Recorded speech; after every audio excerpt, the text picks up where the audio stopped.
दोस्तों, आज एक बार फिर से एक नई कहानी के साथ आई हूँ। मेरा नाम चांदनी है। मेरी शादी मेरे माँ बाप ने एक 55 साल के बूढ़े इंसान के साथ करवा दी और मेरी उम्र महज 22 साल की है। यह मेरी दूसरी शादी है।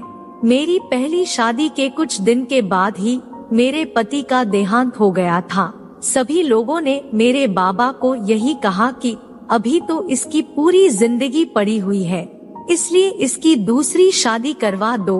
क्योंकि मैं एक विधवा थी, इसलिए मुझे कोई दूसरा लड़का नहीं मिल रहा था। इसलिए मेरे बाबा ने एक 55 साल के व्यक्ति के साथ मेरी शादी करवा दी। मेरे पति अधिकतर अपने काम के सिलसिले में व्यस्त रहते थे और जैसे ही जब काम से वापस आते हैं तो थकान का बहाना बनाकर सो जाते हैं। मैं अपने पति के बिना अकेली बिस्तर पर तड़पती रहती हूँ। मुझे पति का सुख कभी भी नहीं मिला, क्योंकि मेरा पहला पति तो कुछ ही दिनों के बाद मर गया था और अब मेरा दूसरा पति मुझे वह पति का प्यार दे ही नहीं पाता। मुझे वैसे तो दिन भर कुछ भी काम नहीं करना पड़ता, क्योंकि घर में एक नौकर रखा हुआ है। एक दिन हमारे नौकर की तबीयत थोड़ी खराब हो गई, इसलिए वह अपने बेटे को अपनी जगह कुछ दिनों के लिए काम पर भेज दिया था। अगले दिन जैसे ही हमारे नौकर का बेटा आता है तो उसको देखकर मेरे होश ही उड़ जाते हैं, क्योंकि वह दिखने में कतई भी नौकर की तरह नहीं लग रहा था। एकदम गठीला मजबूत शरीर, उस पर से गोरा रंग, काली काली आंखें, वह किसी फिल्मी हीरो से कम नहीं लग रहा था। मैं बहुत देर तक उसको बस ऐसे ही निहारती रही। तभी एकदम से नौकर के बेटे ने मुझे कहा, मालकिन, मैं राजेश काका का बेटा हूँ। पिताजी ने मुझे यहाँ पर काम करने के लिए भेजा है। पिताजी की तबीयत थोड़ी खराब है, इसलिए वह कुछ दिन काम नहीं कर सकते। मैंने राजेश काका के बेटे को घर के भीतर बुलाया और खुद जाकर मैं कुर्सी पर बैठ गई। मैंने राजेश काका के बेटे से काफी इतराते हुए पूछा, तुम्हारा नाम क्या है और तुम्हें काम के सिवाय क्या क्या करना आता है? तभी राजेश काका के बेटे ने कहा, मालकिन, मेरा नाम दिनेश है। मैं घर का सारा काम काज बहुत ही अच्छे से कर लेता हूँ।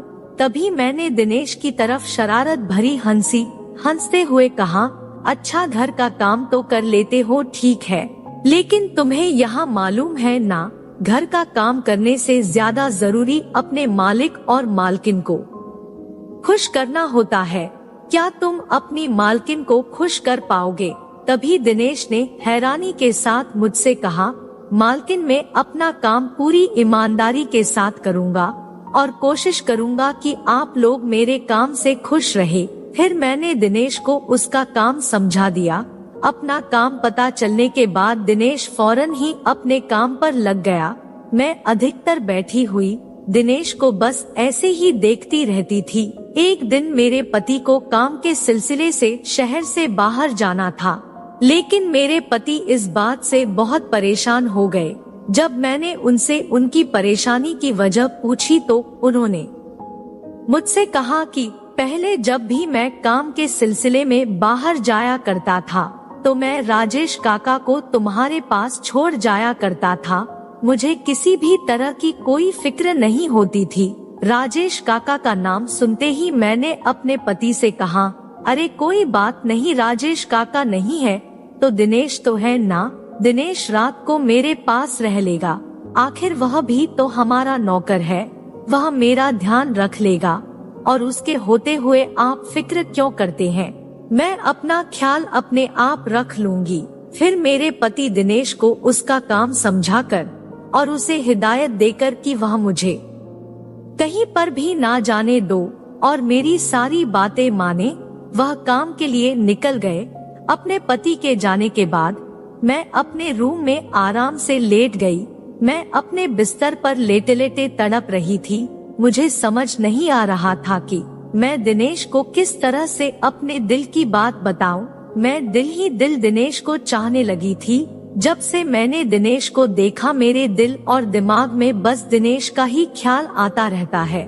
मैंने दिनेश को कितनी बार अपने दिल की बात बताने की कोशिश की, लेकिन दिनेश अधिकतर मेरी ऐसी बातों को अनसुना कर दिया करता था और आगे बढ़ जाया करता था। मुझे समझ नहीं आ रहा था कि मैं दिनेश को किस तरह से अपने नजदीक लेकर आऊं। फिर मेरे दिमाग में एक विचार आया।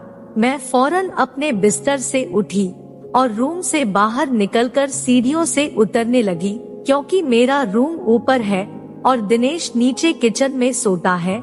सीढ़ियों से उतरती हुई जानबूझकर सीढ़ियों से नीचे गिर गई और सीढ़ियों से गिरती हुई मैं जोर जोर से चिल्लाने लगी। मेरे चिल्लाने की आवाज सुनकर दिनेश फौरन दौड़ता हुआ मेरे करीब आया और मुझे इस तरीके से गिरा हुआ देखकर वह घबरा कर कहने लगा, अरे मालकिन मालकिन, आपको क्या हुआ? मैंने रोते हुए दिनेश से कहा। दिनेश में नीचे पानी पीने के लिए आ रही थी तो अचानक से मेरा पाँव फिसल गया और मैं सीढ़ियों से नीचे गिर गई। मुझे बहुत दर्द हो रहा है, मैं उठ भी नहीं पा रही हूँ। दिनेश ने मेरी हालत को देखकर मुझसे कहा, मालकिन आप होले होले करके उठने की कोशिश कीजिए और अपने रूम में चलिए, फिर मैं फौरन डॉक्टर को बुला कर ले आता हूँ। लेकिन मैंने दिनेश को झूठ बोलते हुए कहा, नहीं दिनेश, मुझसे कतई भी नहीं उठा जा रहा, मुझे बहुत दर्द हो रहा है, तुम ही मुझे उठाकर मेरे रूम तक लेकर के जाओ, वरना मैं यहीं पर पड़ी हुई मर जाऊंगी। जब दिनेश के पास कोई उपाय नहीं रहा तो उसने मुझे अपनी गोद में उठा लिया। दिनेश की बाहों में मुझे ऐसा आराम मिल रहा था जैसे मेरे जन्मों की ख्वाहिश पूरी होने जा रही हो। दिनेश मुझे गोद में उठाकर एक एक करके सीढ़ियों चढ़ता जा रहा था और मैं उसकी बाहों में बाहें डाले उसके कंधे पर अपना सर रखे बस उसे देखे जा रही थी। दिनेश को देखकर ऐसा लग रहा था जैसे मेरा दिनेश को इस तरीके से देखना उसे अच्छा नहीं लग रहा था। फिर दिनेश ने फौरन मुझे मेरे रूम में ले जाकर मेरे बिस्तर पर लेटा दिया। जैसे ही दिनेश ने मुझे मेरे बिस्तर पर लिटाया तो दिनेश से बिछड़ने के डर से मैं कतई घबरा गई और मैंने फौरन दिनेश की शर्ट पकड़ ली और उसे अपने नजदीक खींचते हुए कहा, दिनेश मुझे छोड़कर कहीं मत जाओ, मैं तुम्हारे बिना जी नहीं सकती, मैं मर जाऊंगी। देखो ना मैं तुम्हारे बिना दर्द में कैसे तड़प रही हूँ। तुम्हें मेरा यह दर्द दिखाई नहीं दे रहा है क्या? तुम्हें मेरा वह दर्द दिखाई नहीं देता? दिनेश ने मेरी एक भी बात का जवाब नहीं दिया और उसने बस खामोश से इतना कहा, मालकिन मैं जरा जल्दी से जाकर डॉक्टर को बुलाकर लाता हूँ। इतना कहकर दिनेश रूम से बाहर चला गया।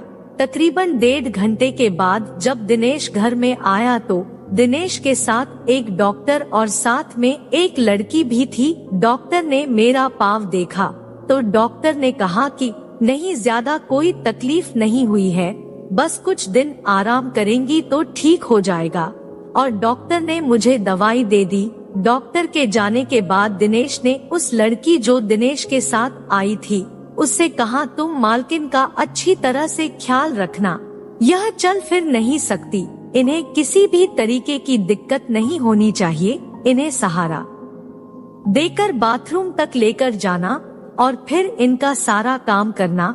मैंने हैरानी के साथ दिनेश से पूछा, दिनेश तुम मेरे नौकर हो और यह यहाँ पर क्या कर रही है?